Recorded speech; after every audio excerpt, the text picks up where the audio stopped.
La laïcité est un principe d'équilibre. Telles les ailes du coq qui lui permettent de se tenir au-dessus du fumier, elle porte la République française et l'aide à tenir. Les Françaises et les Français le savent et l'apprécient. Mais depuis quelques années, la laïcité est mise à rude épreuve. D'où l'importance de clarifier les choses et de rappeler ici ce que c'est que la laïcité française. 4 éléments la composent.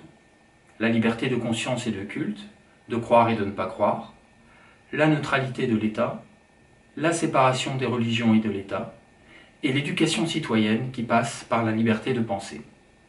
Reprenons ces 4 éléments de définition. Premier élément, la liberté de conscience et de culte, la liberté de croire et de ne pas croire. La laïcité est d'abord une liberté.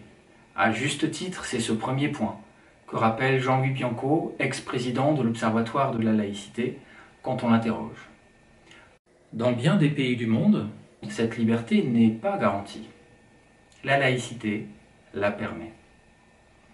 Deuxième point, la neutralité de l'État en matière de croyance et de culte.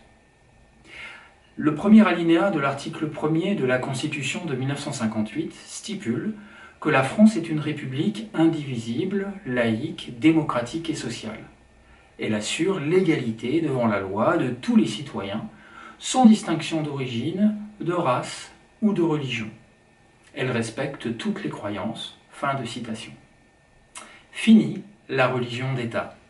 Toutes les croyances sont sur un pied d'égalité, dans les limites, naturellement, du respect de l'ordre public.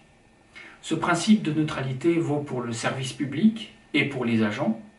La société civile, elle, est libre d'afficher ses convictions.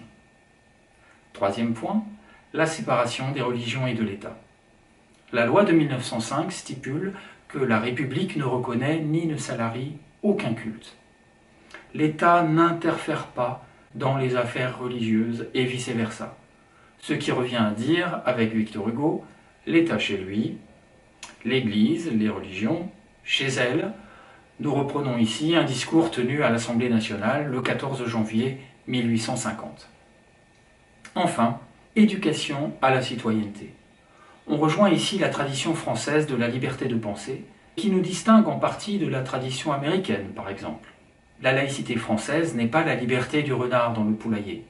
Elle vise à former des citoyennes et citoyens via une pensée critique, grâce à une éducation de qualité, fournissant des repères qui permettent de repenser, si on le souhaite, les schémas intellectuels, tout faits, hérités des communautés naturelles, avec au final la liberté de conserver ces schémas après évaluation critique et de les compléter, ou d'en adopter d'autres.